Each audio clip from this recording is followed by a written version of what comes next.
It is 6:30, and so I'm going to call to order the March 8th meeting of the Historic Preservation Cultural Resource Commission. And we'll start with the Pledge of Allegiance led by Commissioner DeVrent.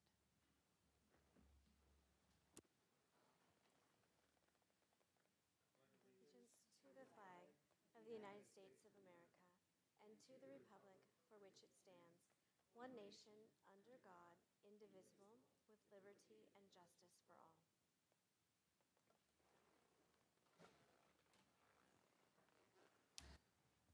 Thank you. If we could please call the roll. Chair Lubitschik, Present. Vice Chair Maharo, Present. Commissioner DeBrint, Present. Commissioner Rena, Present. and Commissioner Weeks. Present. Tonight's meeting is live streamed on Cable Channel 3 and on our online platforms. To prevent any overlap in comments, each commissioner will be called upon to speak. And that brings us to our first agenda item, which is public comment. This is the time set aside for members of the public to address the Historic Preservation and Cultural Resource Commission on items of interest that are not on the agenda but are within the subject matter jurisdiction of the commission. Pursuant to the Brown Act, the commission cannot answer any questions or take any action until such time as the matter may appear as an item on a future agenda. If you wish to address the commission, please fill out a speaker card that is available on the back table. Once completed, kindly submit the card to the recording secretary. Speakers will be called to the podium one by one. Each speaker will be given up to 3 minutes to speak. And have we received any public comment? No, Madam Chair, we have not. All right.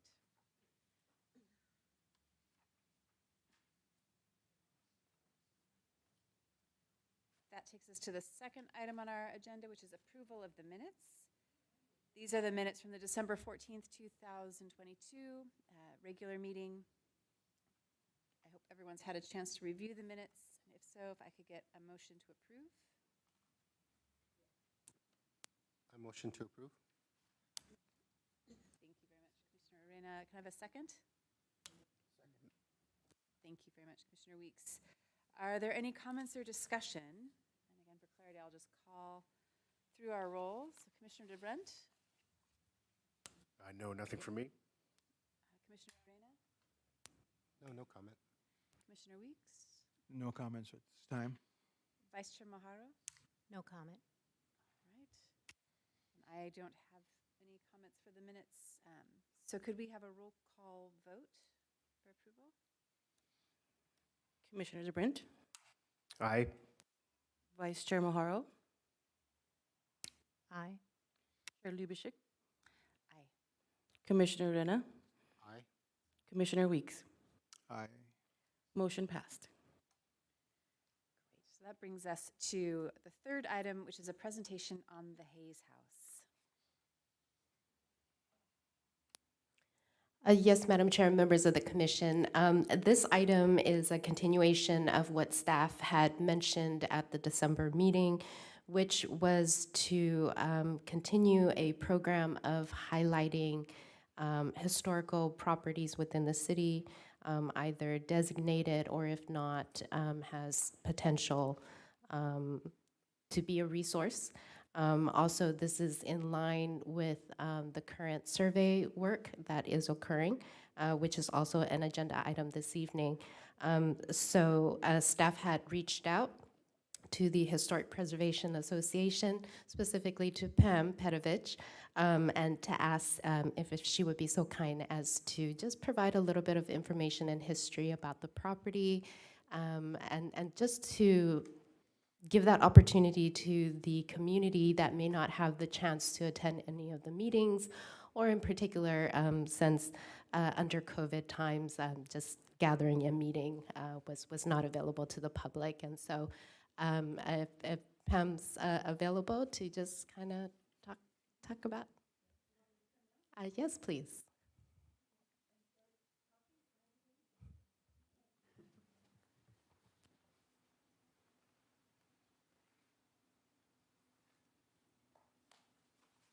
You guys moved through the agenda quickly. I'm excited to hear about the Hayes House.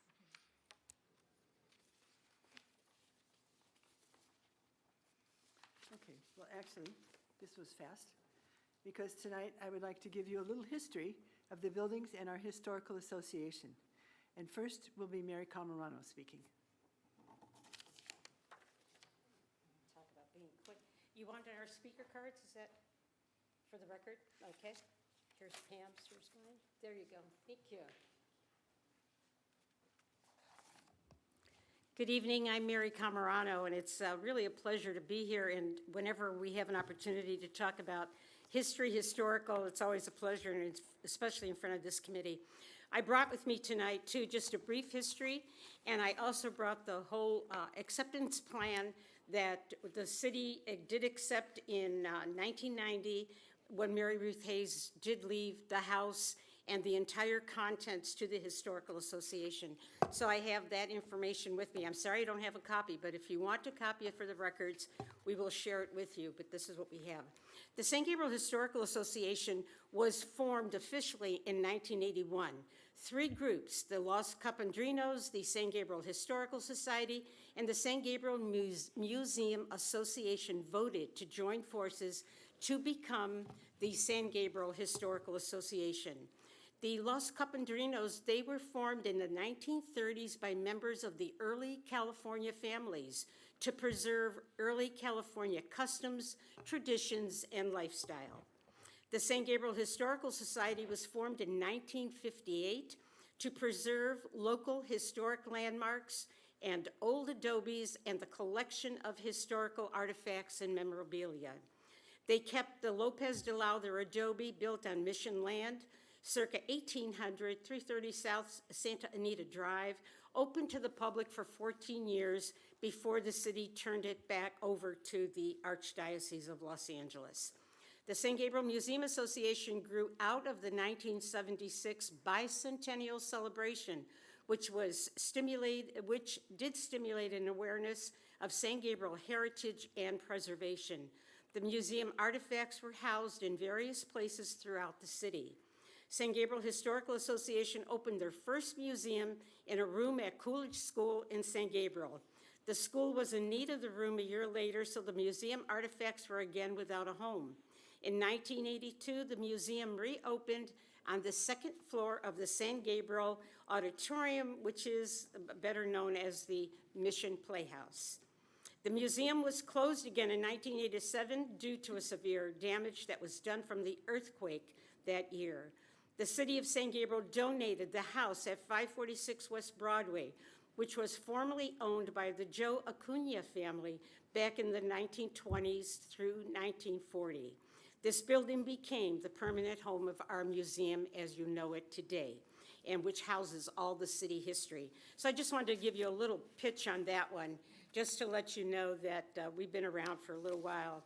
Mary Ruth Hayes, one of our very prominent residents in the community of San Gabriel, the Hayes Bovard Wilson House, and Helen will tell you more about that because Helen is our curator. Helen Sanchez is here, and she's a curator of the house. Mary Ruth Hayes was the owner and provided the funding to have the house moved to the current location. Before it could be placed at the current location, a foundation was constructed and donated by the Cement Masons Local Union. All work was done by the apprenticeship class. When the foundation was done, the house was then approved to be moved and placed on this particular foundation. An addition of a new room was added to the back of the museum, and that was definitely needed so we could put more displays up, and supplies for that were all provided by San Gabriel Historical Association. So fundraising has been forever with us. Also, the electrical was donated by a local electrician, and again, my husband at the time with the Cement Masons Union was able to get the concrete donated, and again, the apprenticeship class came and did that for our historical association. A wall was completed in 2015 to separate some space for an office. All work and materials donated by Mike Camarano and Bob Baldonado. Gardening for both the museum and the Hayes House has always been a combination. Over the years, we've had a number of gardeners. We've also had a number of volunteers. So we've been really grateful for that.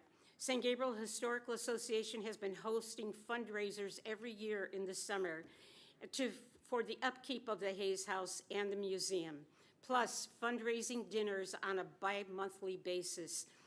And so you can tell that this is truly a community effort.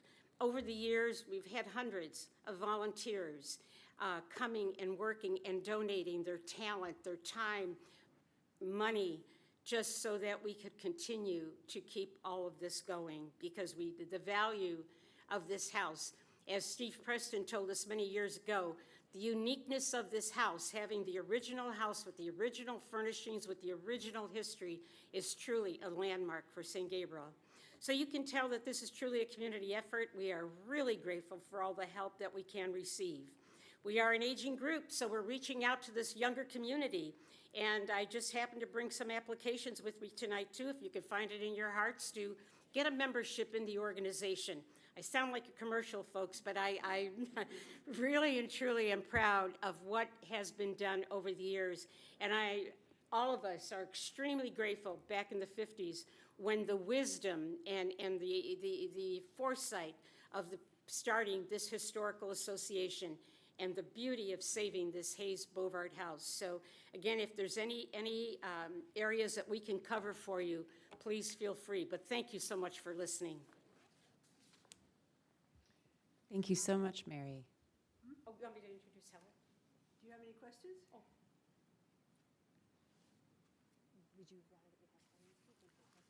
We'll hold our questions, if that's all Oh, yeah. right, until after the presentation. Yeah, no. Let me introduce Helen Sanchez. Helen is the curator of our Hayes House. Thank you, Mary. Oh, you're welcome. Good evening.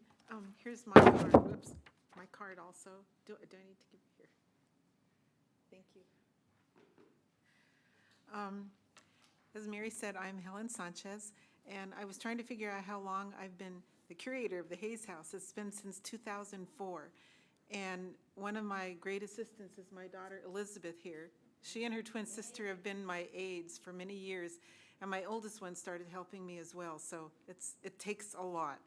Oh, my glasses. I've always said this. I am amazed at what the founding docents and the people who got together to deal with the Hayes House did. I am in total amazement at what it took. And I've been looking through the records lately, and I look at all the permits that were needed, all the architectural plans. I mean, it is amazing. So when I came to take over in 2004, things were well underway in the Hayes House, the plan that the docents had to make it look like a museum. So I call it the front part of the house have been set up and, you know, using the Hayes family furnishings and so forth. And so when I came on, the front parlor was done, the dining room, the kitchen, the pink bedroom, and the yellow bedroom. And I hope you come someday and look, because it's really very unique. Don't come right now, though. We have a few problems we don't want you to see. But so I remember asking Camila Lopez how I started. What do I do? She goes, go through the house and just look at everything. And she says, pretty soon it's going to tell you what to do. And that was true. So the rooms that were not yet present or presentable for public viewing were the back parlor, the bathroom, and the back porch. And it was basically still the boxes of materials that had been loaded up before they moved the house. And it was sky high, up to the ceiling. And so I began with the bathroom, I think it was. And I got it all set up, and it's very cute. It isn't cute right now, but it's very cute. Then the back porch had a number of items, but I was able to display them and do that. And we had to replace the back door and replace shades in the back porch. It gets really hot in the back porch. It's enclosed in glass, so we needed shades. And the biggest challenge was the back parlor, which we now call the blue parlor. The back parlor was falling apart. The plaster was coming off of the ceiling and the walls, and it was filled with everything. So we were able to remove all of the things that were inside. And once again, thanks to the apprenticeship union and the Camarano family and Mary's daughter, Rosie, we got the plasterer's apprenticeship. Isn't that what they're called, Mary? The plasterer's apprenticeship under the direction of a man named Clyde. He loved the house, and he was so careful. Those men completely gutted that room down to the lath, and they replastered. And then we had, at the time, we had a $5,000 donation from the Asmirian family. Pam Asmirian had been very vital in the whole thing with the house. And so we had funds that we could use. We paid for the materials for the plasterers, and then we used some of the money for the paint, the wallpaper. We put a rug in there, and the room was transformed, and we made it dedicated to Mary Ruth Hayes. So it's got all little things from her. That was a major accomplishment. We also had a leak in the kitchen. It was from a vent from the ceiling in the kitchen. And once again, the roofers from the apprenticeship union came and they sealed it. And with that, we were able to proceed to restore the dining room ceiling, which was brown. You know, if a ceiling gets water, and it was brown and ugly and very fragile and threatening to come down. So once again, we looked around to see what we could do about it, and I was getting really big estimates, like, you know, $3,000, $5,000, but I was able to find someone who did it beautifully for about $800. And I look at it still and I go, it's still in perfect shape. And I still know the man who did it. And he says, how's my ceiling? And I go, it's beautiful. And he goes, does it have any brown spots? And I go, no. So we got that taken care of. Then we also had many items saved from the original location of the Hayes house. There used to be a barn on the property, and I think what happened is every time the family used something and it was outdated, they put it in the barn. So there was a lot of stuff in there to choose from, to bring over. So not knowing exactly what to pick and choose, a lot of materials were brought over to this location and stored under the house and in the jail. And I don't know if you're familiar with the jail. I'll say something about it in a minute. However, as time went on, some of these, we had to unload everything because it wasn't a safe situation to have stuff under the house and loaded in the jail. So anyway, we got that taken care of. And then we had the situation, I'm looking at my notes here, it was a long list. We had the situation of having to deal with termites, and the whole property needed to be termited. And it was a very big ordeal. And one of the problems was that the 3 porches on the house, there is a front porch on the north, there is a back porch on the south, and on the west side by the Playhouse parking lot is the western porch, which is very beautiful. However, they were all termite ridden. So the porches had to be reconstructed, and but due to our phenomenal fundraiser director here, Mary Camarano, we raised enough money to do the termite work and the repairs. The one thing that we have not been able to deal with is the western porch completely. We were able to do the stairs that go up, but the decking needs to be completely replaced. And some of the, I don't know the architectural term, I've been told many times, but they're the supports underneath the decking need to be replaced because the termites did get to them. We don't have any termites right now, but the damage is there. I have gotten estimates for that kind of work to be done, and this was in 2017. At that time, it was $14,000 to do that porch. And we can't even imagine what it could be now with the cost of lumber, but that's one thing. We also were able to get the exterior of the house painted, and it had been painted after it was originally set in place, but you know, I think about 17 years had passed by, so it needed to be repainted. We got a lot of estimates, and we ended up with Partnership Painting in Pasadena, and they really care about historic property. And we had an idea of what colors we might like, but we weren't quite sure. So they gifted us with a color specialist named Gail Jamentz from Pasadena, who was so good to us. It was a gift to us from Partnership Painting. And we went with Benjamin Moore Historic Colors because we try to follow the recommendations of the Department of the Interior. Even though don't have that markation, we still try to follow historical accuracy.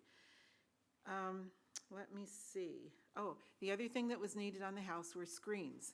The screens that were on the house were the original screens that had come when the house got moved, but they were falling apart. And so At the time, I wasn't able to deal with it. Pam dealt with it. She had the screens made, the custom screens, and they had to be painted. It's very expensive. Part of it is Victorian windows are very long. They're huge, so that was quite a thing, but a beautiful job was done. The other thing we had to deal with was our jail, and I don't know if you're familiar with our jail, but it's a milk house that was on the original property of the Hayes family, and it was moved along with the house over here, and it actually did serve as the jail at the turn of the 1890s into the 1900s, a jail for San Gabriel. And it's said that San Gabriel was a wild town with a lot of saloons, and not on the weekends, some people needed to be incarcerated. So Judge Wilson was the patriarch of the Wilson Hayes family, and he was a justice of the peace. So he would have the various characters brought over and stashed in the milk house for the weekend. And on Monday morning, the sheriffs would come from downtown and pick up the guys. And when you tell people about this, I think it's about 10 by 10 or 12 by 12. It's very small. People look in there and they go, oh, that must have been awful. Has one window. Anyway, that's where they were put. Our jail, though, the roof needed to be redone. It also got attacked by the termites, and it was in terrible shape. So we had that redone. And let me see what else here. The jail. Oh, so this past December 19th, it was discovered that a water pipe had broken in the bathroom of the house. And thankfully, some concerned citizen noticed it and called for help. And anyway, the bathroom, it was a pipe that comes up from the floor and goes to the pipe that goes to the tub. And there must have been a lot of pressure. It was just sheared off, and water went everywhere in the bathroom. And the whole bathroom needs to be fixed. We have had ServPro, who has done the initial drying out of the room and all of that. And Pam has been working with the insurance on what we're going to have done and all of that. So Pam knows about that. So the repairs have not yet begun. The other thing that we discovered at the time that we went in there to look at the bathroom is that there has been a rat infestation in the house, which is very unpleasant. I've cleaned up a lot of it. This has happened before in the house. When I came on board, I discovered that there was a rat's nest in one of the closets. So we got that taken care of. And since 2004, nothing has ever happened until now. So I guess we're lucky. I don't know. There are a lot of holes in the house, underneath. It's an old house, and, they creak and the shingles. And anyway, there's probably a lot of openings that need to be sealed. So that's in the works. The other thing I wanted to bring up that happened to us, we had two more things. The front door of the house has a beautiful art glass window, Victorian. And in December of 2018, the door was smashed. Somebody threw rocks at it and broke the glass. And we were just heartbroken. And, this is antique glass from 1887. So I called Judson Studios because I said they know what to do. And we try to keep with the era, and we weren't going to have some whatever. Anyway, our insurance took care of quite a bit. The good thing was, in that case, that about 2/3 of the panel was intact. And so I talked to the man, and he said, I said, can you use some of those pieces to reconstruct a new window? And they did. Beautiful. And the one thing we discovered is that the original glass had been installed backwards. So you should be able to stand inside and look at the door and the lights coming through and see it looks like etchings, like snowflakes. And before you could see it on the outside, but no light was coming through. So I told the man, I said, Armando, you fixed it right. And he goes, what do you mean? And I said, it wasn't installed properly. So we thought that was great. And let me see, there was a couple other things. Oh, we've had an ongoing problem with the woodpeckers. And the woodpeckers love to beat up the front of the house. It's the prettiest part they love to do. We have had it repaired at least twice, where we've had Partnership Painting come, fill in all the holes, massive holes, sometimes over 100, repaint and all that. I think we have done this twice. We finally have had them come and hang up owls. Sometimes they blow down in the wind. The original owl, which Mary Camarano purchased for us, is still intact. They did a really good job holding the owl up. However, it is a persistent problem, and once again, the front has a lot of holes on it. The woodpeckers reside in 2 skinny palm trees across the street. And we stand there and look at them, and they look at us like, ha, ha, ha. Anyway, but it is a problem. And we have probably spent at least $1,500 trying to deal with the problem. So that is something that we're dealing with. So, but we love our house, and it's kind of amazing that the furnishings are still there. And, you know, it was very obvious how much Mary Ruth Hayes loved her house. 3 generations of her family lived in it. And, you know, we have their pictures and everything. And my daughters and I have gotten to know the Hayes family very well by different things we've seen there and whatever. So anyhow, we love our house, and we're hoping we can figure out what we can do, because it definitely is like everybody's house. There's always something to fix. So thank you very much. Thank you so much, Helen. Is there anybody else to present with your groups? All right. You saved the last for me. I'm over here to bring you up to date. Helen did a lot of the things I was going to talk about, so that's good. I'm going to be shorter. We'll start with the museum building. It's had a leak in the roof for the last couple of years, many years. In fact, it's not a big leak, nothing drips, but the ceiling gets wet, and then the plaster comes down.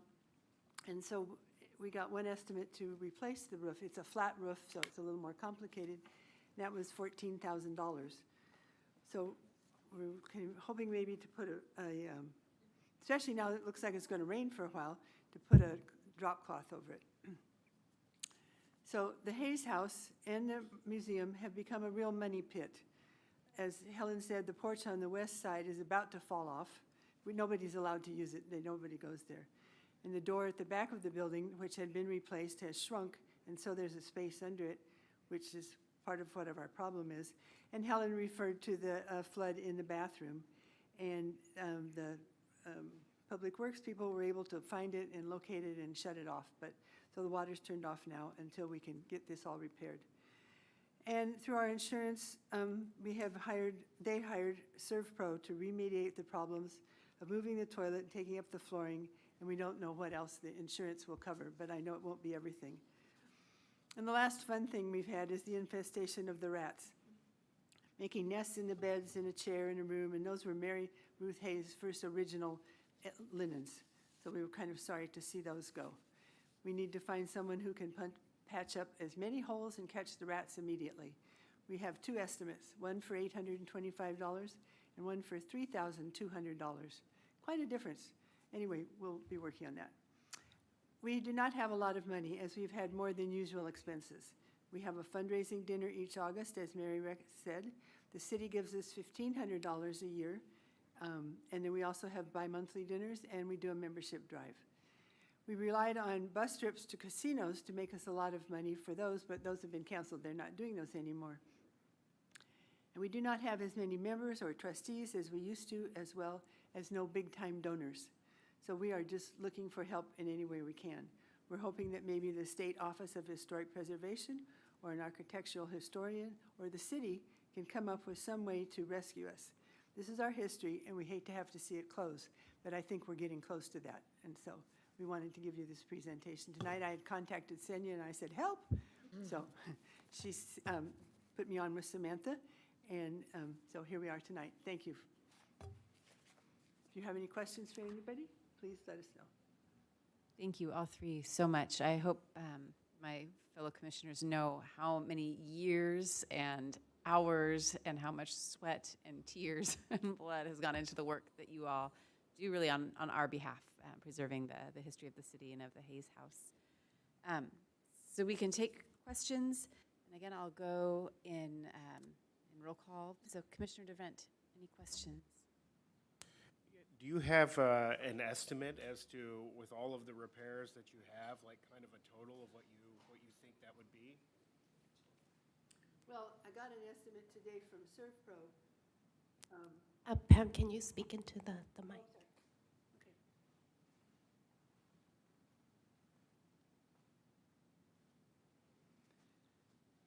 I got an estimate today from ServPro, and now I have to say that ServPro wants to make it look perfect.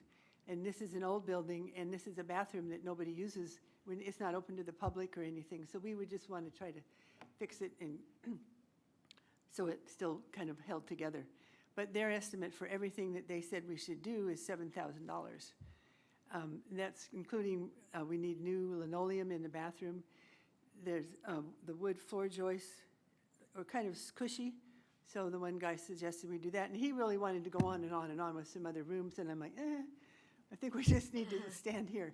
And so, and I asked them today for exact explanation of what they thought their $7,000 was going to be. But, and so also today, we heard from the insurance company, and they're, we do have a $500 deductible, so what we will get a check from them for about $1,300, a little over $1,300.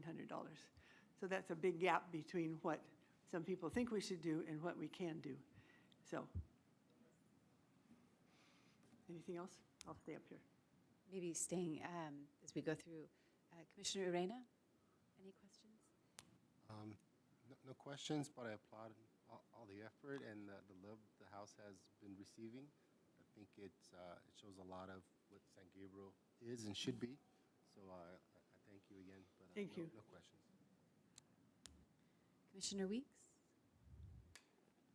I don't really have any questions, but again, I would like to thank you all for all the effort over the years that you have put to maintain this historical site.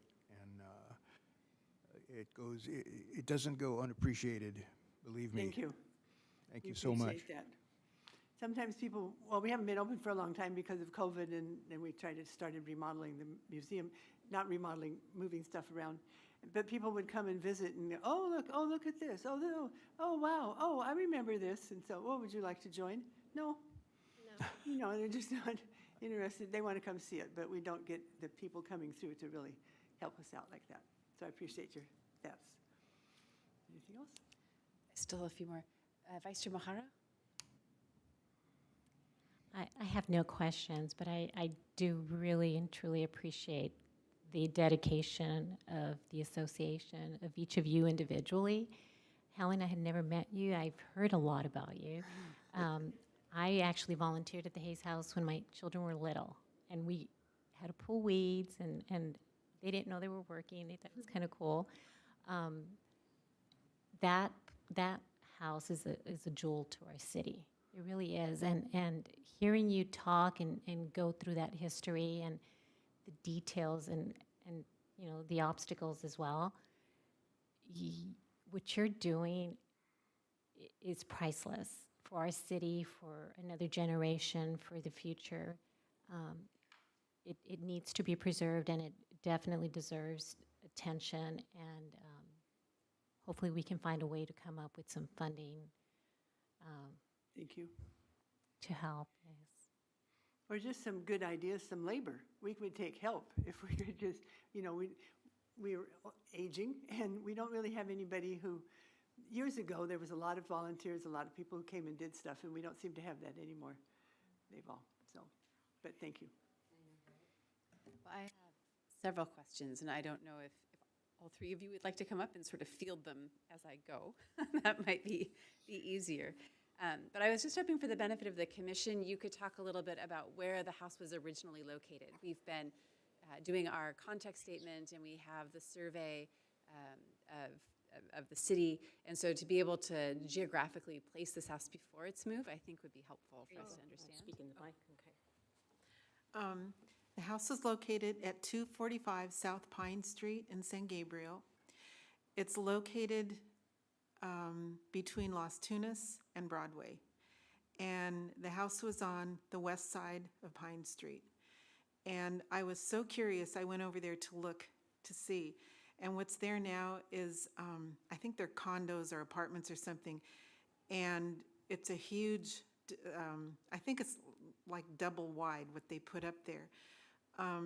I've been looking through some records, and apparently there were a lot of lots around their house, the Hayes house that the Hayes family owned, and they were sold off little by little. But So I think if you would go there now, all you'll see is the modern buildings. And I think they were put up, that's a really good question. It had to have been, was it 80s? A lot of development going on, that's when they were selling off those lots. Correct. Yeah. And then I wondered if you could explain to our commission a little bit what the process of moving the house entailed, because I've had the opportunity to see the photo album, and it is Herculean, moving it and then unpacking it and putting it back I was at the together. museum yesterday, trying to locate the DVD, oh my gosh, I can't even. Oh, you have it, okay. We were, fortunately, when the house was being moved, we did have some people that were filming, and so we do have a record of that. It took a while, and fortunately, the city, when we needed a place to put the house, we just thought, as the Historical Association, that the perfect spot would be right in next door to where the museum is today, and behind the Playhouse, which has its own historical designation, too. And then I was also hoping we could have a little bit of the history of Mary Ruth and her family, just understanding how they weave into the larger story of the city. It was great. We have, I have it here, about Mary Ruth, and part of this whole document, if, Samantha, if you want to copy this, I'm certainly happy to lend it to you, and just to let you know that it was received intact, which totally and complete by the city, and all preservation work will be done in accordance with the Department of Interior, because the Bovard Wilson Hayes House was designated as the first local historical landmark on the city's San Gabriel Register of Historical Places on February 19th, 2002. Mary Ruth Hayes was born March 22nd, 1907, in the bed in the pink bedroom of the house at 245 South Pine Street. She died June 2nd, 1990, while watering the front yard of the same house her family had lived in for almost 98 years. I have a whole history of it, but let me try to brief it up. Kind of hard to do because I'm so fascinated with her life, too. I'm one of the lucky ones. Mary Ruth started opening up her house back in the 60s. She would have open houses because she wanted everybody to appreciate what came with having this unique Victorian house. I was lucky, as I said, I was lucky enough to attend. She would call my husband to do some work when something needed to be done, but she had so many cats, and if anybody's an animal lover, I don't like cats, and so and she just had so many, so I would go in, visit with her, and leave. She was a school teacher in the community. Mary Ruth became an administrator for the San Gabriel School District for over 20 years, 19 years in a classroom, 20 years as an administrator, and she initiated the whole audiovisual program for the elementary schools and helped in developing the school district library. The libraries came from Mary Ruth's whole idea and vision. Some music and verses she composed for her classes were printed and used as part of the educational program for the state of California. In addition, she wrote a history book of the family from the 1900s to 1920, and a project for the San Gabriel Historical Association is to publish the book. We haven't done it yet. We've asked for help. Elizabeth Pomeroy, we've enlisted her, but of course when she was still writing, was extremely busy. This book, her brochures from the open houses and other writings and photos and recollections of friends are the historical facts which will guide the preservation of this unique house. And of course, all of that little bit of history just adds to the intrigue and the interest of the house. Mary Ruth Hayes never married, had no close survivors, but as she grew older, she became more aware of the importance of her house and her family's contribution to the community. She tried for several years to find some way of preserving the house by deeding it to a historical society with the right to live in it until she died. In doing this, she had the help of Kit Williams, one of the original founders of San Gabriel Historical Association, who helped her in contacting Martin Weil, as we all know, the well-recognized historical architect. They were not able to come to an agreement with any group, so in order to preserve her house and her family's history, Mary Ruth Hayes agreed to give the house, the jail, and all its contents to the St. Gabriel Historical Association. So it would be preserved for the community and be presented as she had for years as part of a record of St. Gabriel's history. So after her death, her attorney, Michael Johnson, commented several times that he felt sure Mary Ruth knew, if Mary Ruth had known she would live such a short time after making her will, she would have left the house, including land it was on, to the association many years sooner. But, of course, we can all be Monday morning quarterbacks when it comes to that. So that's just a brief, and of course, you know that the history of the family at USC, the Bovard Building, all the administration that's named after the Bovard family. So we are just absolutely honored to have this, and we're happy to share this whole historical document with you, okay? Thank you so much for that. I also wondered if you could talk a little bit, you mentioned the acceptance plan Yes. that was made with the city, and I would be very curious to have a copy of that as well, to see. We'll have Samantha copy it. I mean, and if the commissioners want it, we're certainly open to sharing this with all of you. You could see how the undertaking, the Conservancy has its comments in here, comments from other, so we do have this, and we're willing to share it with you. And we have other documents too. And then I'm curious if there's any kind of memorandum of understanding that you have with the city, just in terms, as you were presenting, there were references to Public Works coming and helping when something went awry with the pipe at the house, that there's $1,500 that you get annually Yes. from the city. So is that part of the acceptance plan, or is that a It's- separate MOU? That was a separate MOU. Okay. It was a separate one. When we first started, we did not receive any funding other than the city allowing us to put the Hayes House, and as I stated, with the architects telling us how it had to be put onto the foundation, how the foundation had to be done. Fortunately, with the contacts that we have, we were able to get all of that done. And my husband with the Cement Masons Union, my daughter is the administrator with the apprenticeship plasterers. So a lot of family contacts and a lot of favors conducted. It worked, yeah. It has been working, yes. Yeah, and it continues. Yeah, Continues. my husband passed away 3 years ago, but he loved going to the house. In fact, he always said Helen was nicer to him than I was. He wanted Mary to put his name on the side of the house. I know, right.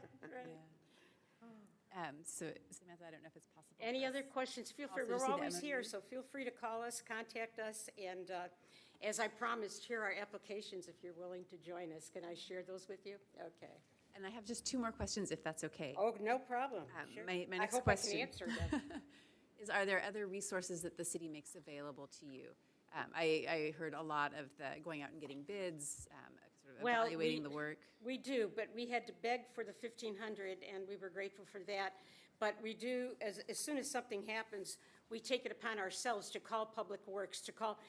Josh at the theater has been phenomenal, and the theater personnel, we've lost many of them over the years, Steve Wilkinson, John Holder. I mean, we can't say enough about the cooperation we have with the theater group and the workers that are there, the Public Works Department, Rebecca through Parks, what is it now? Community Services. Yeah, the city is just a fabulous partner with us, but we need money. Also, I would like to add, with our concern over the stability of the western porch, I was given the name of Joe Chen, and he did come over, and he made an inspection, and he was going to give us, a documented write-up of what he found, and it was about the week before COVID, and so that stopped everything. And so I've never received a written document from him, but I was there when he was doing it, and, he did say some things needed to be done. So we have felt able to call upon him, and he's been very kind about it, very nice, yeah. And then the last question I had is actually about the museum and the extent to which there's any kind of agreement with the city as for it serving as the city archive. Well, we appreciate you bringing that up, because really, the museum belongs to the city. It does. And it just seems like they need to be reminded that it's a city thing. And so when we did ask, when we did have to have the roof done on the jail and have some work done on the jail, we did ask for waivers. I mean, we just felt that the city could at least waive the permit fees and so on. But originally, it was very difficult, and so it just seems that we just have to be in continuum. But I think the $1,500 agreement, $1,500 a year is about to expire, so we need to come to their budget session and ask for that too, because at the time, was it Harmony? We did that one with Harmony, I believe. That was just put on a 5-year, it had a sunset. So, you know, We're like- how do you put a sunset on preserving history? I don't get that part of it. So I mean, that's where we need the expertise of all of you to speak for us. Yeah, it's a 5-year agreement that we came up with, but I think we have 2 more years to go after this. Oh, we have 2 more to go? I think Oh, I so. thought, oh, okay, I thought it was this year. Well, see, I thought the Well, the check the date. $1,500 was this year, but Samantha says, no, we have more time. Oh, so okay. We're going with Samantha's vote. We'd like your, we'd like your. Well, I records. wouldn't miss the budget session Yeah. either way. So actually, you. that's something we would like to do too, if we could be on the agenda and come and present our case to the city council also, but not in the little 5-minute thing, but in something like we did tonight. Well, Samantha, I would appreciate You if guys can- we could also see the MOU. I think that would be helpful for the Thank you commission. for allowing us Yeah. to speak as No, long as you I did. really, again, I want to echo what my colleagues have said about the work that you were able to share with us that you have been doing. And I will say personally, I know that yours are the shoulders that we are all on, that it has been your lift that has made it possible to have a Historic Resource Commission, that has made it possible for us to have our ordinance and to do the work that we do. And Mary, from the minute I met you, you have been saying preservation, preservation, preservation, preservation. And I just want to acknowledge, especially on International Women's Day, the lift that these women have done in preserving the history. And the Hayes House, beyond just being a beautiful Victorian home, really is an incredibly unique home because it has the original contents. And so as I'm hearing about the damage inside, I'm thinking about this compounding loss of treasures beyond the structures. Just to have the original contents of the family that lived there is really particular and unique to the Hayes House and to San Gabriel. Our city history is so interesting. I mean, you know, nowadays it seems like the in thing is to talk about diversity. We've been talking diversity 250 years in this city. I mean, we are so grateful for the, I just feel that there is so much there, and I can't help but think of my own grandkids, knowing about where I've lived for since 59 years this year. I've never left, I love San Gabriel. And yes, preservation, preserving is what it's all about. But thank you, all of you, too, Yes, for thank being you. here. Appreciate it. Well, thank you for answering my questions. I believe, unless there are other questions that my colleagues have, that brings us to public comment on this item. Is there any public comment on the Hayes House presentation? No, Madam Chair, not at this time. All right, so it is 7:19, and the time for public comment on this item is now closed. And this should bring us to the 4th item on our agenda, the Historic Resources Survey Update. Madam Chair, if we may excuse ourselves? Thank you very much for listening.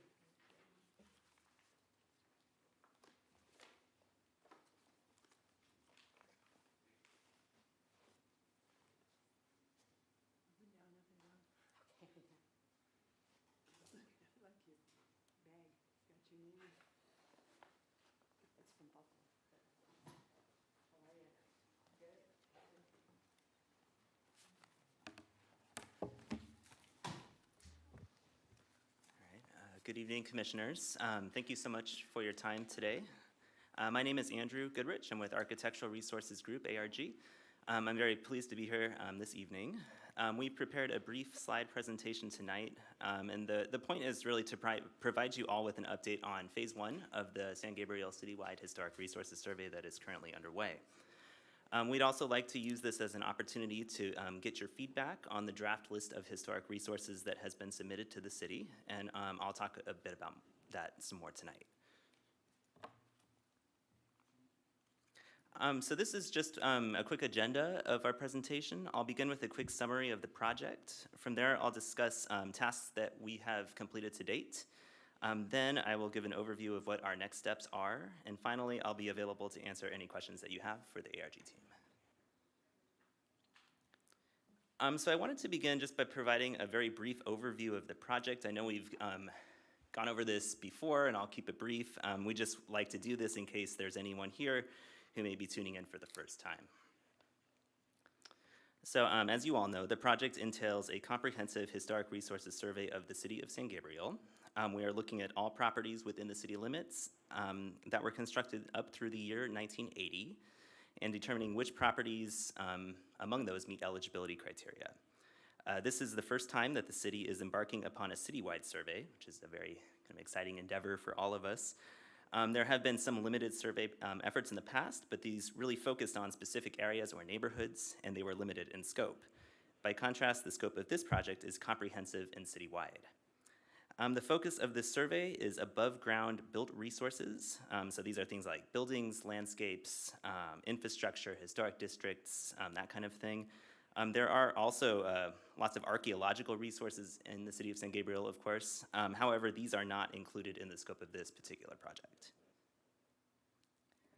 So the survey has been divided into 2 phases, and this is really because of budget constraints. We wanted to make sure that we're able to provide the city with a meaningful work product.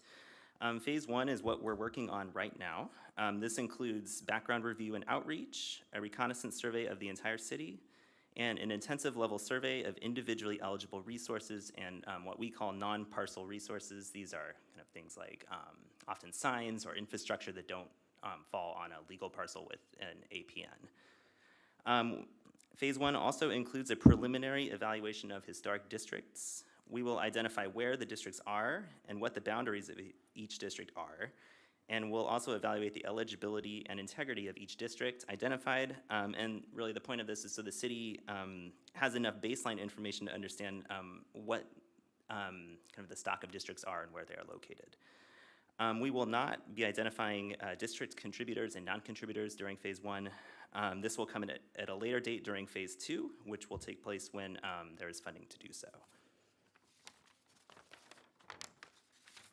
So next, I wanted to just take a few minutes to walk you through what we've been working on between the beginning of the project and now.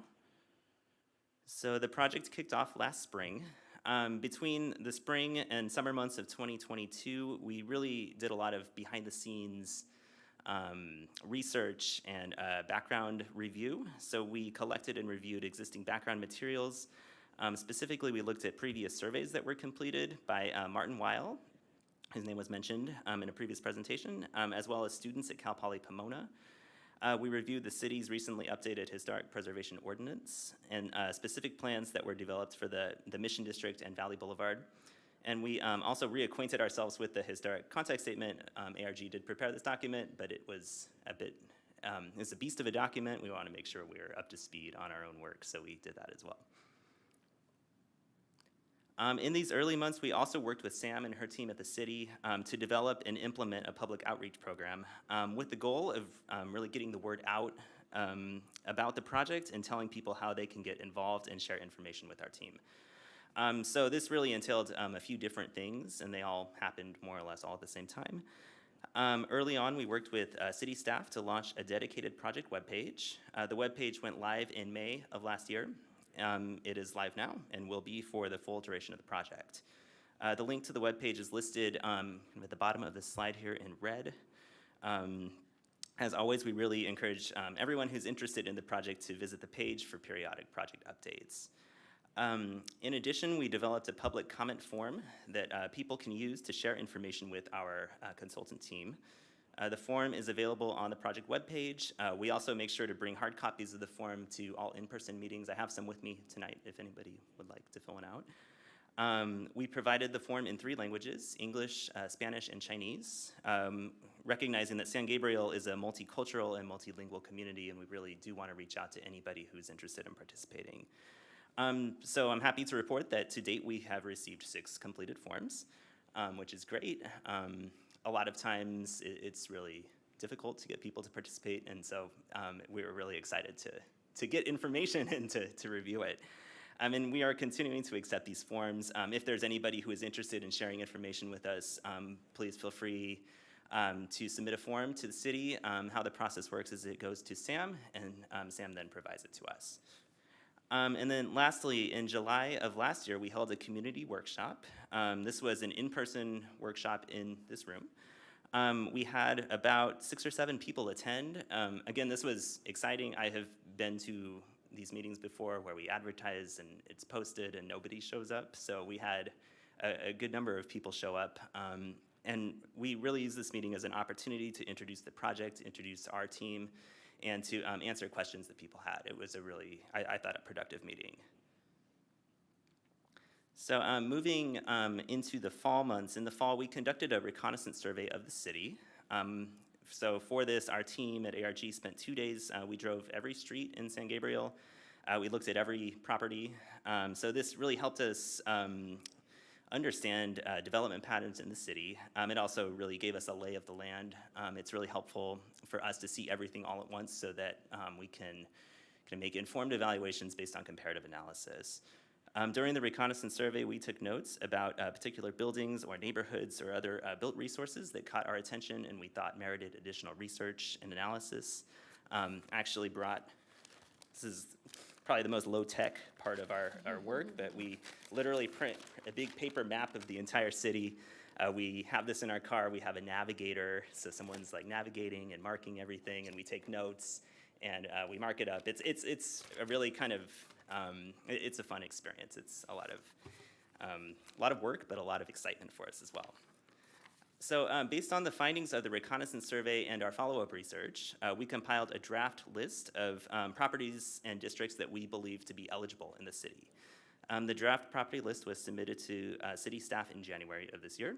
Staff posted the list on the project webpage, and then our team at ARG has contacted stakeholders directly via email, just notifying them that the list is available for review. And we just wanted to encourage everybody who's interested to look at the list and provide feedback and comments.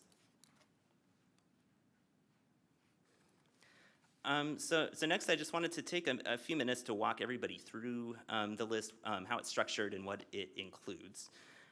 So the list is divided really into 4 major sections. The first section are resources that are already designated. Currently on the list, there are 8 of these properties. There are 8 properties listed in the California Register, 3 of which are also listed in the National Register. This information was obtained from the Built Environment Resource Database. This is maintained by the state of California, the Office of Historic Preservation. Sometimes locally listed properties don't always make it into the BIRD database, so we will be working with Sam and the team at the city to make sure that all the designated resources are also included here.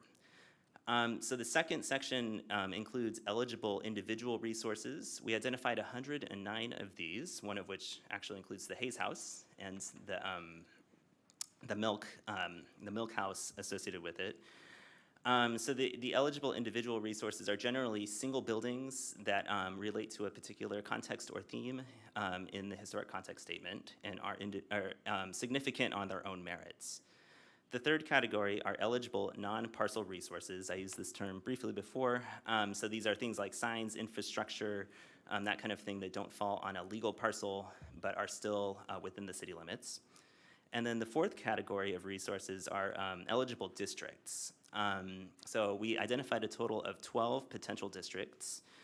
And I just wanted to distinguish between 2 types of districts that are listed in the property list. So the first are called historic districts. These are kind of the traditional mechanism for recognizing kind of groups of like properties. I think it's what most people think of when they think of a historic district.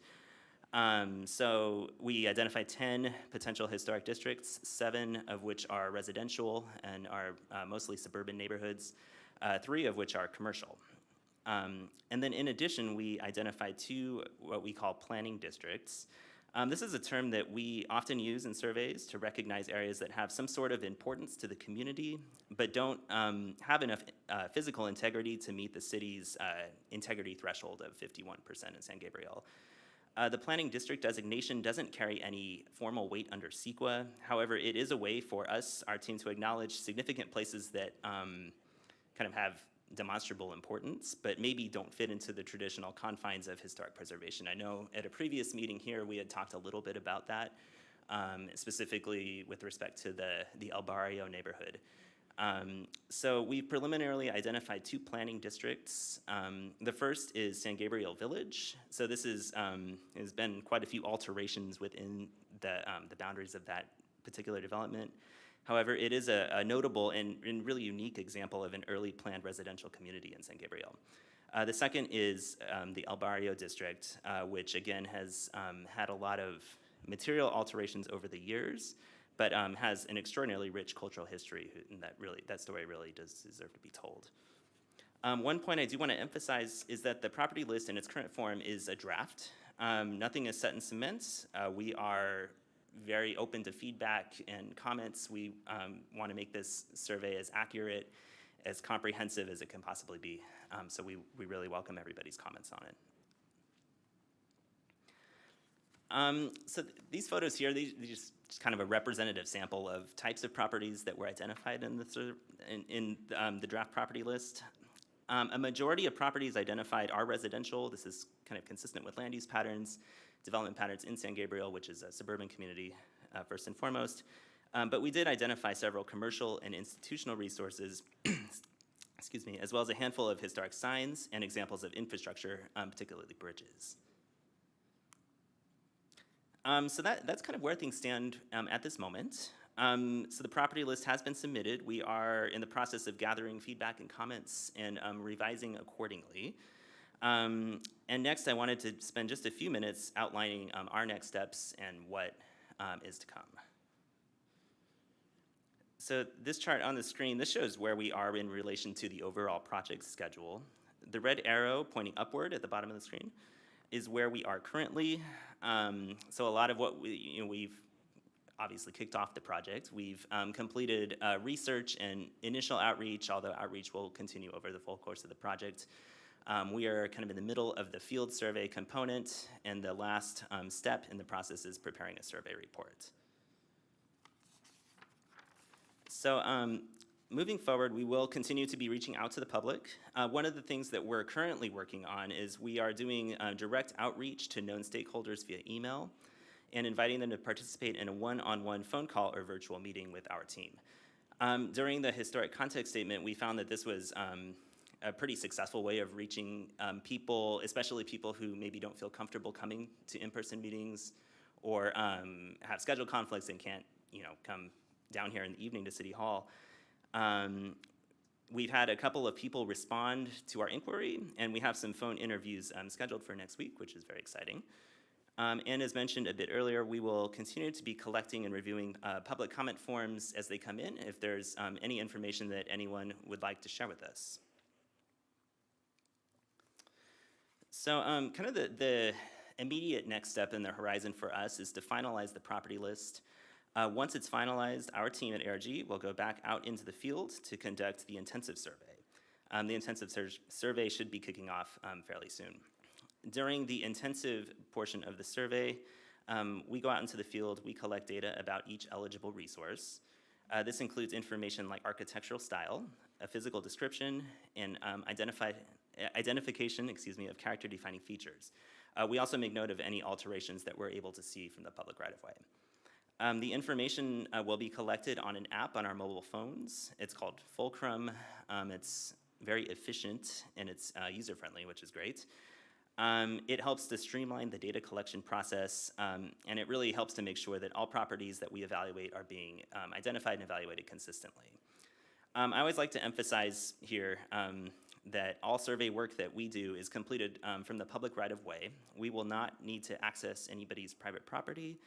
We will not need to go inside any buildings. This is really what we can see from the street, from the public right-of-way. So the final step, once the intensive survey is complete, is to put everything into a survey report. The survey report is scheduled to be prepared and finalized late spring, early summer, so the next couple months. It will include a summary of our methodology, as well as a list of our survey findings. In addition, each eligible individual resource and non-parcel resource will be documented on standardized inventory forms. These are called DPR forms. And the DPR forms will be included as an appendix to the survey report and will include information, kind of essential information about each identified property. We will be coming back to you once more after the survey report has been drafted to get your feedback and comments on the report and the final work product. From there, we will finalize the report, which will mark the end of the Phase 1 survey. So I don't mean to sound like a broken record, but I really do like to emphasize that public participation is very important to the success of this project. We really value kind of the insight of people who know San Gabriel much better than we do as practitioners. There are a number of ways in which the public can participate. So as I mentioned, we hosted a community meeting in July. We were thinking about hosting another one, but after talking to Sam and city staff, we really, instead of hosting another in-person meeting, we decided to take the alternate approach of reaching out directly to stakeholders. Again, this was an approach that we used during the historic context statement, which of course was peak COVID times. And we did find that it was kind of a good way to reach out to people that otherwise often don't show up to in-person meetings for various reasons. The public is also invited to attend a meeting of the HPCRC, like the one held tonight. We are presenting regular updates to you all as the project progresses. Everyone is invited to tune in and submit comments. A public comment card can also be filled out and returned to staff if there is a particular building or neighborhood or other resource that our team should be aware of. We are, kind of mid-project, but we are continuing to collect and review these forms as they come in. It's certainly not too late to submit information to us. And then once again, the project webpage is a really great way to stay up to date about where things are in the process. The link is included, again, at the bottom of the screen in red. So that concludes our presentation this evening. Thank you all so much for your time. I really appreciate it. I'm available here to answer any questions you have, and we'd also welcome any feedback or input or suggestions you have about the draft property list. Thank you all so much. Thank you so much, Andrew. I'll again go through our roll call. So Commissioner DeVrent, any questions? Yeah, the only question I have on this attachment A, which is the designation of the preliminary districts on that, is there any way, and I guess because I'm unfamiliar with this, is there any way to get some kind of a couple of streets listed out there so I have a point of reference as to where these are in the city? Does that make sense what I'm asking? Yeah, absolutely. Yes, we can do that. We have the information, and I apologize, I know it's a little bit hard to see from 10,000 feet up in the air, but we can certainly add that information, make it a little more specific, so it'd be easier. So we can submit that to Sam, and then... Okay. Yeah, that's it. I mean, I know where these areas are, but to get some boundaries maybe would be a little bit helpful for me. I mean, I can kind of cross-reference it to what's on the list, but I don't know. I mean, if that's a task that might be too much, but if there's some way to kind of put some designation, so I can see where those are, that would be my only suggestion at that point. Sure, absolutely. Commissioner Reyna? No questions at this time. Thank you, Andrew, for the presentation. I know you've been doing a lot of work, so I appreciate it. Thank you. Commissioner Weeks? No questions at this time, but there's a lot of work here, and appreciate you walking us through it.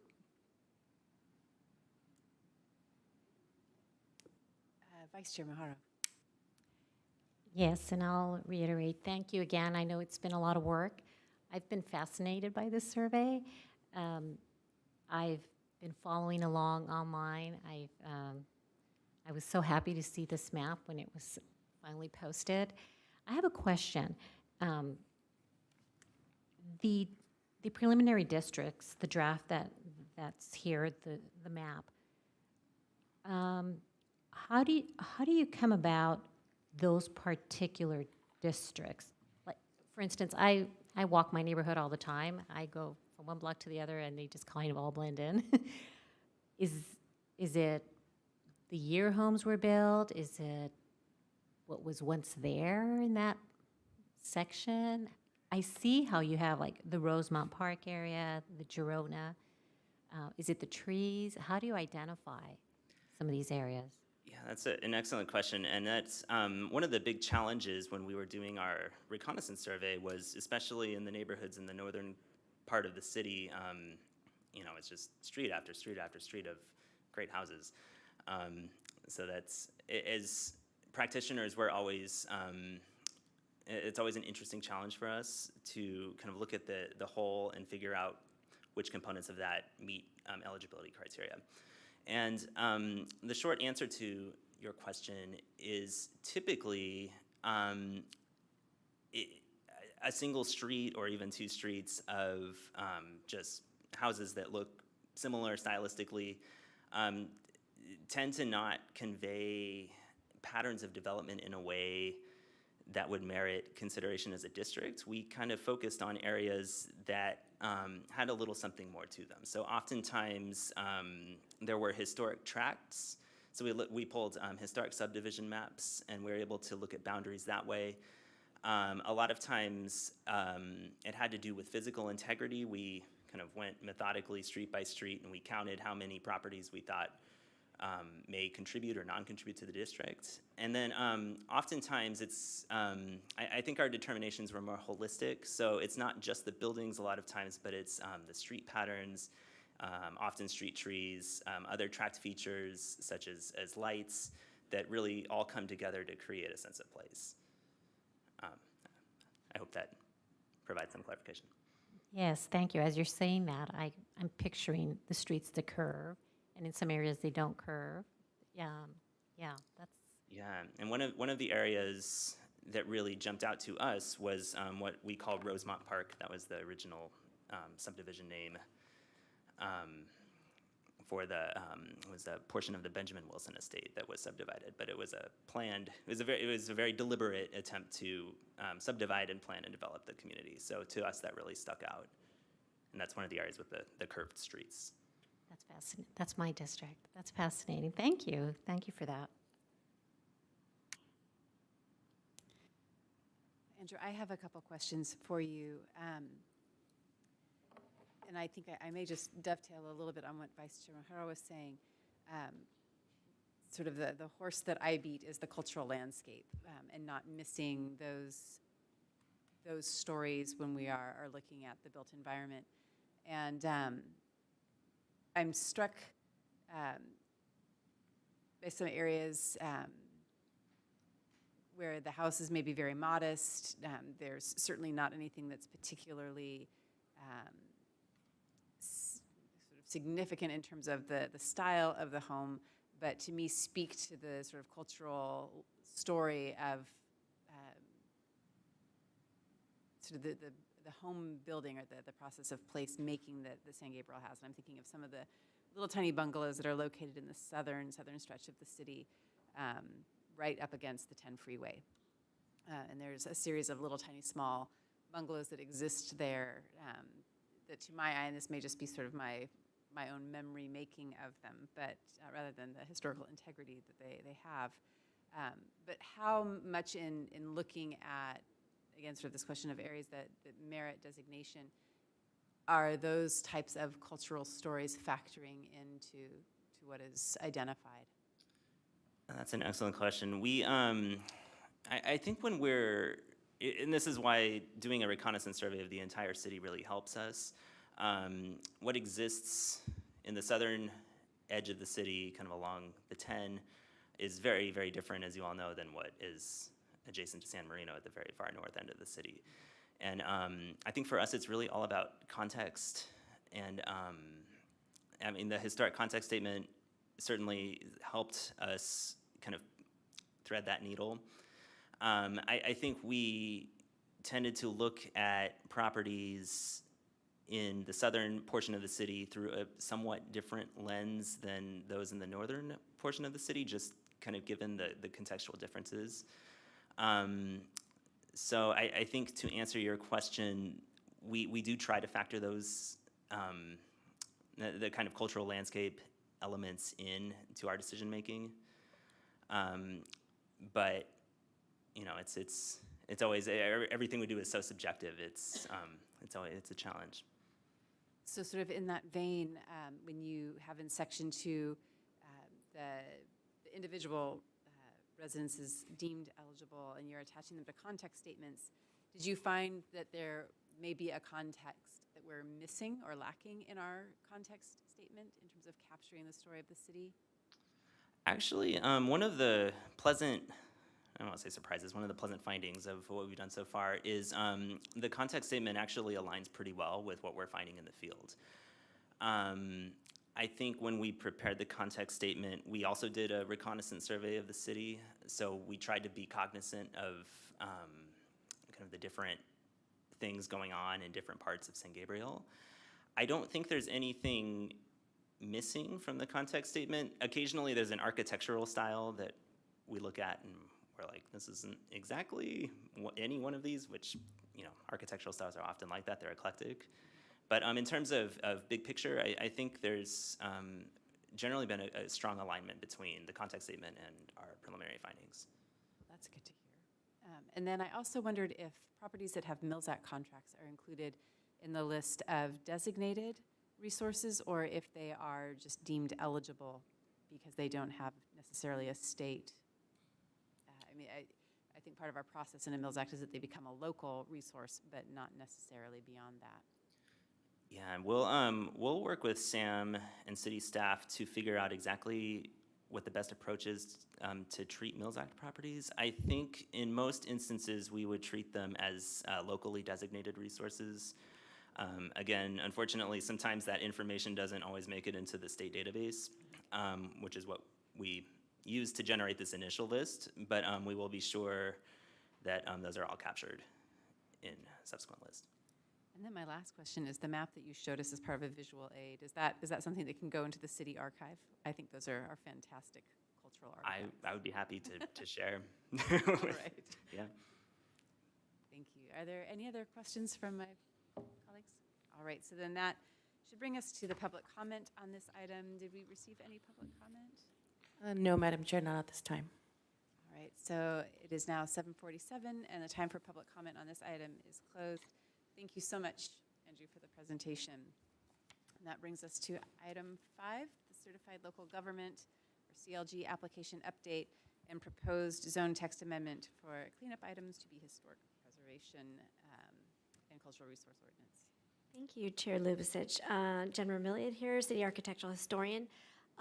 Providing a more hopeful update than last time. Last time we spoke in December, we were maybe roughly approximately halfway through and really sort of struggling to get through one of the beefier sections, which was 153.614.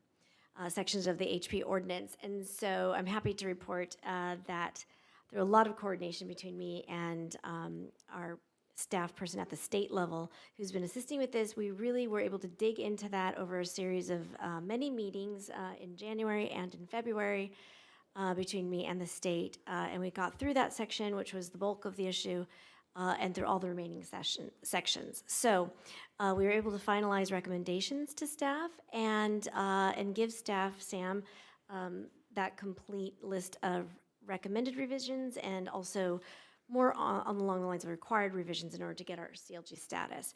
So, and give Sam ample time, well, maybe not ample, but time to go through those. And then we met all 3 together. So staff, myself, and the state. And we went through some of those more challenging recommendations for revisions. So, and since then, Sam has been able to go through the entire ordinance, thoughtfully think through all of those recommendations and make track changes in the actual ordinance. And it's now on my desk for review. I've been working through those and just kind of comparing them with the recommendations we were providing. And I'll be collating all those comments if there's any more points of discussion and getting with the state on that. So we are very, very near the finish line, and I know Sam will be able to update you better, but we're thinking there is so much to go over that it might be the subject of a special meeting, possibly, so we can really just focus on it, because I'm sure there'll be a lot of questions. And we can go over the whys, the background of why those revisions are being recommended and why they're being suggested to be carried forward. a nice update we had last time. All right, so again, sort of roll call for comments or questions. Commissioner DeVrent? I have no questions. Commissioner Urena? No questions. Commissioner Weeks? Vice Chair Mafra? No questions, but thanks for the update. I will just say, huzzah. We're getting to, at 5 years, I think, that this has been going, so that would be wonderful. So thank you for your work. It's now time for public comment on this item. Did we receive any public comment? No, Madam Chair. All right, so it is now 7:51. Time for public comment on this item is closed. That brings us to the 6th item, which is Preservation Month. This was something that I requested to have added to the agenda. May is National Preservation Month every year. I would love to see us do something beyond a proclamation saying that we recognize that it's Preservation Month. And I think in our agenda we have some opportunity to really make this a special Preservation Month if we are so inclined. But I would love to have a discussion amongst my colleagues, if there are things that you can think of that might be nice to bring attention to preservation in the city. Having heard from the Hayes House, there's certainly a nice spotlight we can put on the efforts of preserving that history for the city. We used to have preservation awards that the city gave out. One was in honor of Martin Weil, whose name has been spoken multiple times. Tonight, there was the Bell Award. There was an award given for an adaptive reuse, which I think would be nice. But I see it as a real opportunity to educate the community, to bring some visibility to our commission, to put the light on the history of San Gabriel in a more reaching out to the community way than perhaps asking them to come to a meeting. But I would just love to hear your thoughts about things that we might want to consider or try to do. The month of May is going to be quickly upon us. And so Sam, it would be helpful to hear what is feasible on the staff side. So that was sort of the rationale behind this item, and I would love to just open it for discussion if you have thoughts, ideas, or input.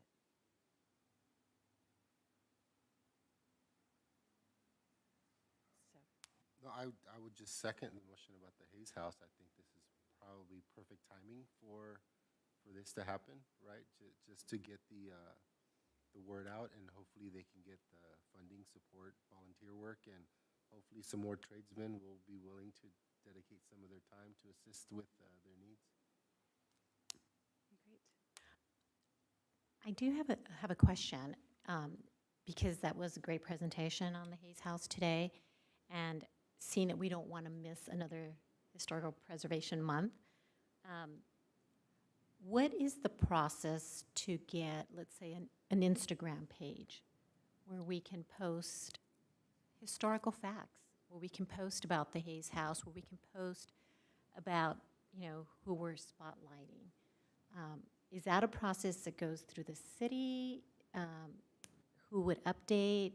Could we volunteer to update? Like, what is that process? Yes, thank you, Vice Chair. Staff can initiate the conversation with the city's public information officer that is responsible for all of the information that is shared with the public. We can start that conversation, see what thoughts they may have, any reservations about just providing links and informations, images. So we can start that, and staff can report back at the next meeting on whether or not that can be done, some scheduling, in particular, again, highlighting it on Preservation Month in May. Thank you. So I'm thinking, okay, we're only a couple months away. How do we speed it up? And I used Instagram as an example only because it's not building a website. It's basically just posting articles, facts, highlighting, spotlighting, anything. Sometimes you don't have to write anything. It could just be a photograph. Could that kind of, well, I understand that there is a process with the city, but we tend to move a little slow on the commissions. Is there any way we could get this done? Or do you think it could get done by May? Yes, and in fact, this was a conversation that staff had with the city manager prior to the meeting. Just really, the city manager was encouraged to have the discussion item on Preservation Month at this meeting with the commission, and welcomes any ideas, whether to be taken to city council, or if not, as mentioned by Vice Chair, any information that can be shared and posted in the meantime. So the city that's something that the city has been thinking of doing, and really just looking to gather ideas from the commission this evening. Thank you. Commissioners Week or DeVrent? Yeah, I know it's coming up quick, but just, I'll think about it for sure.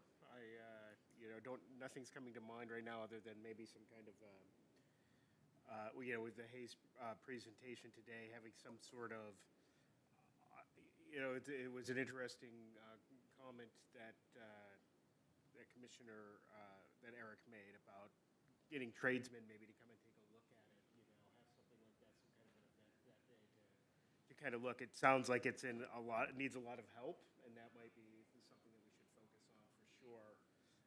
And then maybe growing out from there, right, to other events or something like that, and later, in another preservation month. But that to me seems to be something that, since it is in such need right now, something we could really focus on, and it's kind of in the center of the city where we're focusing, and then kind of going out from there. But that would be my only thought at this time. So. Thank you. Commissioner Weeks? Anything? I don't really have any grand ideas. I have to admit that it would be nice to identify, there's probably a few more businesses or entities in the city that could be recognized in this time period in May. It's awful close. How we advertise it, the Instagram suggestion, I don't know what we can turn around so quickly and get it out with enough time for people to be aware of it. There's probably a way, I just don't know. No, I appreciate it. I know time is tricky. I think in terms of some of what I'm hearing, one of the suggestions is the Instagram that resonates with me, because it seems, in terms of effort, an easier lift than perhaps an event or something that would take place at the Hayes House. And my thought was almost in that this day in history type approach, but maybe this day in San Gabriel, if we were to highlight throughout the month different places, or even working with the Historical Association with some of their historic photos and the things that they have in their archive, bringing some of that up and just trying to build conversation through social media about the resources that we have in the city of San Gabriel, and maybe use that as a launch pad to restart the awards program for the following year, that if we can start a discussion, because I think at this point in time to try to bring awards for May, there's just not time, I think, to get nominations and organized. But if we were to start building a conversation, that might be a nice, again, sort of easier lift than something else. So I don't know, Sam, if that's something that you could maybe take back. Yes, Madam Chair, that is very helpful information, and that is something that staff can start working on. And if there is something that is a little bit more quicker, that staff can put together, as mentioned in particular on social media, staff would be happy to share that with the commission, and hopefully that will also be visible on some of the social platforms if we're able to get it in on time. Thank you. Anything else from my colleagues on this item? All right, so that brings us to public comment on item 6. Did we receive any comment? No, Madam Chair, not at this time. All right, so it's now 8 o'clock. Time for public comment on this item is closed. And that will take us on to item 7, which is development of an annual work plan. And This, again, was something that I requested to have placed on the agenda. And it was in response in large part to looking at the draft inventory. I think as a commission, we have the authority to create task committees or task forces. It would be very nice, I think, to start chipping away at either the districts that have been preliminarily identified or some of the properties that we think are significant and would like to see designated. But just to come up with something so that we're setting targeted goals that we can move through as we are meeting throughout the year. Whether that's preparing for Preservation Month or trying to put some of the work that we've been able to accomplish with the survey and the inventory on the ground and moving.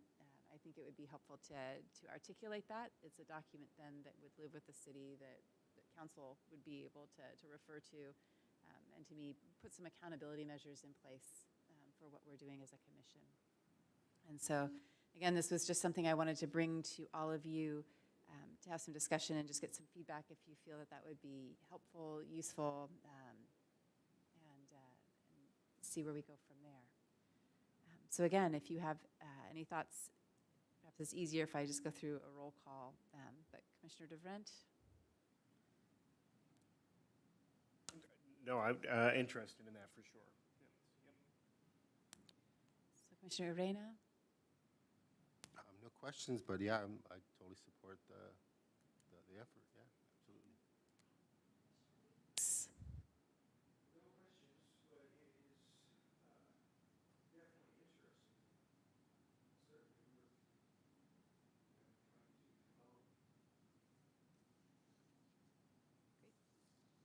Vice Chair Mahara? I love this idea. I think it's necessary. I think to keep us continuing to make progress, to keep the discussion going. If anything, for awareness, I think it's necessary. So yes, that's definitely a good thing. So then again, Sam, if it would be possible to bring that back maybe as a more formal agenda item to actually develop a work plan. And maybe that our next meeting, if there's room on the agenda, would be an appropriate time, as we'll have just gone through interviews for the commission. All right, so are there any other comments on this item? So that brings us to public comment on the development of an annual work plan. Did we receive any? No, Madam Chair, we did not at this time. So it's now 8:03. Time for public comment on this item is closed. And that brings us to item 8, our meeting schedule. So again, this was an item that I requested that we have on the agenda. I'm grateful that we have very robust agendas when we do meet, but I feel that there is good reason for us to perhaps meet more frequently than quarterly. Just because, even in the case of Preservation Month, our next regularly scheduled meeting comes after the month of May. I think it would be nice to be able to meet more regularly, to be able to raise topics for discussion, and I think also just be more available to the community in terms of our role in city governance. And so this, again, is something that I just wanted to put on the agenda to solicit some of your feedback and thoughts about. So I can go through. Please. Thank you, Chair Lubicic. If I can just add something for your consideration. This topic did come up with my conversation with the state during our deep dive into our CLG application. And a requirement of being a CLG, which is a goal that we're working on, is at least 4 meetings a year. And so if we are only scheduled for 4 meetings a year and one is canceled, then we are quite at risk of not fulfilling our duties as a CLG. So just something to consider as you discuss this item. Thank you. That's good to know. Other comments or thoughts on this item?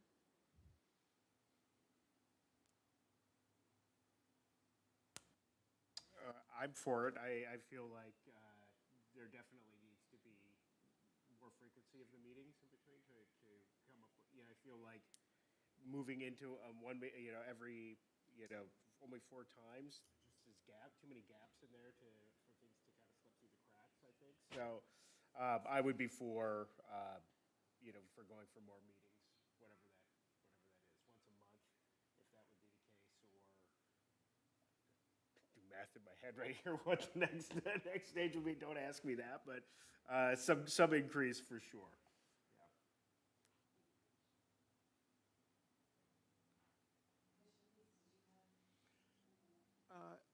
Yeah, I wouldn't have any issues with meeting more often. I think the Preservation Month is a perfect example of something that we're going to miss because we haven't been here and we're not ahead of the game, so to speak. And other items like the annual work plan. We need further development of that, and we're going to lose it if we stop thinking about it for, a month or whenever the next meeting is. So I would be for increasing the frequency of our meetings. Thank you. Any comments from Commissioner Reyna or Vice Chair Maharo?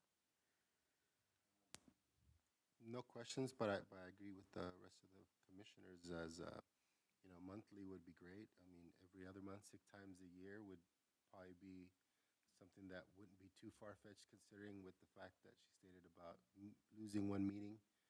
I think it would jeopardize a whole lot of what's been already set in motion, and I wouldn't want to miss out on anything. I agree. I think once every other month, 6 meetings a year is very helpful. There's so much to discuss. There's always a lot on our agendas, and sometimes coming in after a break of couple of months, it's a refresher course, so to speak. There is a lot of work to be done in this historical city, so I think it's important that we do increase those numbers of meetings. Thank you. So, Sam, is that something else that we can ask staff to look at in terms of feasibility of increasing? It seems that if we're going to make a change now while the ordinance is being looked at for the certified local government status, it would be a good time to have that change in place going forward so that they're actually seeing the ordinance as we're going to implement it. So that would be great. So again, this is the time for public comments. Did we receive any? No, Madam Chair, not at this time. All right, so it is now 8:08. The time for public comment on this item is closed, and that brings us to staff items. There are no staff items for this particular meeting. However, staff did take lots of notes this evening, and hopefully it's very likely that staff will be reaching out to gauge scheduling for a special meeting, and as mentioned by Jen, possibly a workshop to really look into the individual sections of the preservation ordinance and really to take time to talk about the reasoning behind some of the proposed amendments and really what the State Office of Preservation as well as the National Park Service Office is looking at as well. So staff will likely be reaching out to the commission sooner than the next meeting that's indicated in June for availability. Are there any questions for Sam? All right. So that brings us on to commissioner comments and conference meeting reports. Each commissioner may address the commission on matters of general information and/or concern. This is also the time for commissioners to report on conferences and/or meetings that they have attended. So again, we'll go through our roll call, and Commissioner DeVrent. I have no comments at this time. All right. Commissioner Urena? No questions, comments, or anything to report at this time. Commissioner Weeks? No, nothing. All right. And Vice Chair Moharo? No comments. All right. Well, I was remiss in our discussion. I had thought that it was a separate item on the agenda, and in talking about Preservation Month. So I just wanted to highlight that in San Gabriel, we have 2 businesses that will be celebrating 100 years this year. One is the San Gabriel Nursery, and the other is the Miyatake photography studio. So I believe and I would hope that because May is also Asian Pacific Islander Month, that they will be recognized by the city, but it also seems like a really wonderful opportunity for us to also recognize the longevity of these businesses and families in San Gabriel, and just for all of us to stop in and congratulate them for 100 years of business. I think that San Gabriel, one of the things that we can do as a commission is really highlight some of these long-serving businesses in the city. In the presentation from Andrew Petrillo's was up on the screen, and that is certainly a beloved business in San Gabriel. And so that would be a nice focus for us to bring.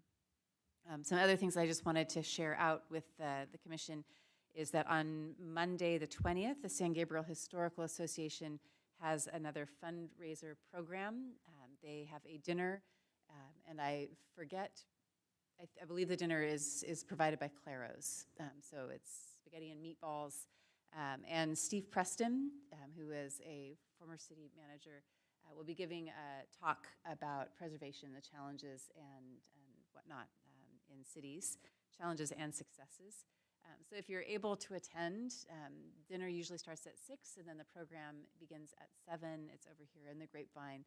And as we heard tonight from our presenters, support is greatly appreciated. So that's on Monday the 20th. I also just wanted to make sure everyone is aware that the California Preservation Foundation has all sorts of really wonderful sort of lunchtime free webinars along with their usual training, and I get regular emails promoting them. But it's really fantastic to be able to log in and hear from preservation experts around the state. The webinars are free and recorded, so you just register, and if you're not able to attend when they're being offered, you'll get a link to watch or listen to the recording later, which is really nice. And similarly, the California Historical Society has been doing a lot of fantastic free programming as well, digging into their archives and sharing out what they have. And since they do represent the state, it's a really nice way to be educated about some of the larger patterns and see how San Gabriel connects into that. So I wanted to share those 3 things out. So that is my report, and that brings us to item 11, which is to adjourn the Historic Preservation and Cultural Resource Commission meeting. So we will do that at 8:13 to the regular meeting of the commission scheduled for June 14th, 2023 at 6:30 p.m. in City Hall. And thank you all for being here tonight.